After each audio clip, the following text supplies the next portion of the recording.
आं सानजा खोला बियाब बाथौ गौथुमनि आफादगिरि दिनै सानजा खोला बियाब बाथौ गौथुमनि नैथि हाबाफारि नैथि सानाव जोङो फुंनि बाथौ थारनायनिफ्राय बायदिसिना गोबां दरखं बेखेवनायनि लोगोसे बायदि हाबाफारिखौ जाफुंसार होनो हादों। आलासिफोरखौ गोबां आलासि फैदों आरो दा नै समाव सोलिगासिनो दं जोंनिया सोंथि बादायलायनाय बाथौनि सायाव आं बेखिनिखौ बुंगोन।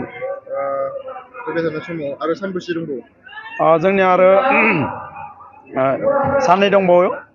गाबोननि फुंनिफ्राय जोङो बाथौ थारनायनिफ्राय 8:30 फिरफिला गौथुमारि फिरफिलाखौ बिरहोगोन। बिरहोनायनि उनावनो जोङो बायदिसिना धोरोमारि सावरायमेल लाबावदों। प्लास आरो गोबां हाबाफारि दंबावो जोंनि बेयाव आरो। गेवलां मेल खालि गायालासे महरै सोर बाहागो लागोन? जोंनि जोबथा खालि 23 अक्ट' खालि गायालासे हिसाबै जोंनि बिटिआरनि चिफ प्रमद बर' बिथां सारा जोंनि बे गेवलां मेलाव बाहागो लागोन मैखोमै। बेनिखायनो बयबो बाहागो लागोन बेयाव। आफादगिरि जानानै ओनसोलनि गासै रायजो राजाखौ खावलायो बे गाबोन आरो समनिया बे साननैनि हाबाफारियाव बयबो लैहोर बाहागो लागोन होननानै आं खावलायो आरो जोंनि बायदिसिना हाबाफारियाव हेफाजाब होगोन होननानै आङो जोंनि ओनसोलनि गासै रायजो राजा बाथौआरि सिबियारिफोरखौ गुरै खावलायनाय। दिनैनि समाव बे सानजा खोला बियाब बे रुपाथि मायथाइयाव बाहागो लानानै ओरैबायदि मोनदों जे जोङो आथिखालाव जे जों बयबो सुबुंफोरा जे धोरोमजों सरजाबफानानै जों माहारिखौ दानाय फारसेयाव जों बयबो साखाफारा जाबाय बेखौ जोङो बुंनो थांगोन। मानो होनब्ला जोंनि बर' न'खर बानायनायावनो गासैबो बुंनो हागोन। गासैबो नुदों बेयावनो बर'फोराबो संसार जाबोयोमोन। लोगोसे दिनैनि धोरोम सान्थौजों जोङो नुबोदों जे जों सोलोंथाइ बिथिङावनो जा धोरोम बिथिङावनो जा जायखिजाया जेरावबो देरहासार जानायनि जा मोनसे सावरायनाय लादों बेजों मोनथिनो हादों। दा दिनै जोंनि बाथौ धोरोमजों जों बर' समाजखौ गोजौ फारसे लांनो हानायनि मोनसे मिजिंखौ नुदों बे रुपाथि मायथाइनि गेजेरजों।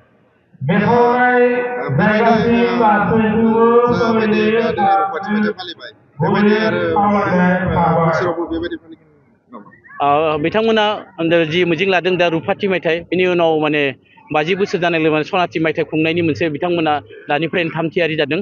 दा बेखाय माने बिथांमोननियाव जाबायदि खालामदों फैबाय थानाय बे माने 25 बोसोरनि उनाव बेसेबांबा माने साखाफारा जागोन आरो बेसेबांबा साबना हामना जागोन बेखौ मिजिंथिनो हायो।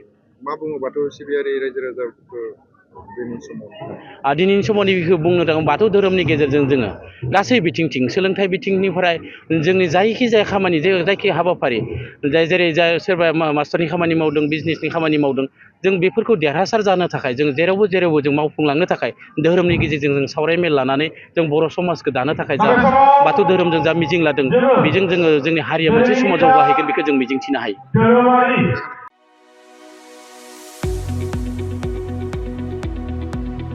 गुनगोनां सोलोंथाइ लानो गोसो गुदुं फरायसाफोरनि थाखाय गोजोनथाव खौरां। क'क्राझारनि बालागाव सेन्ट आन्स कलेजाव 2025-26 बोसोरनि थाखाय गोदानै मुं थिसननाय हाबाफारिया जागायबाय। HS थाखोआव आरो FYUG थाखोआव फरायसाफोरनि गोदानै मुं थिसननाया सोलिगासिनो दं।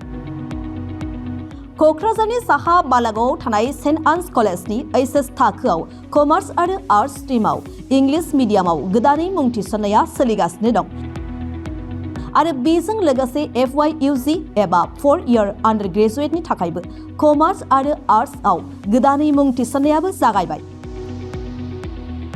FYUGनि आर्ट्सनि थाखाय English, Bodo', Assamese, political science, education, economics, history आरो ससिय'लजि आयदायाव मेजर लानानै सोलोंथाइ लानो हागोन आरो बिकमनि थाखाय फाइनान्स, एकाउन्टेन्सि, मार्केटिं, मेनेजमेन्ट आरो HR मेनेजमेन्ट आयदायाव मेजर लानानै सोलोंथाइ लानो हागोन।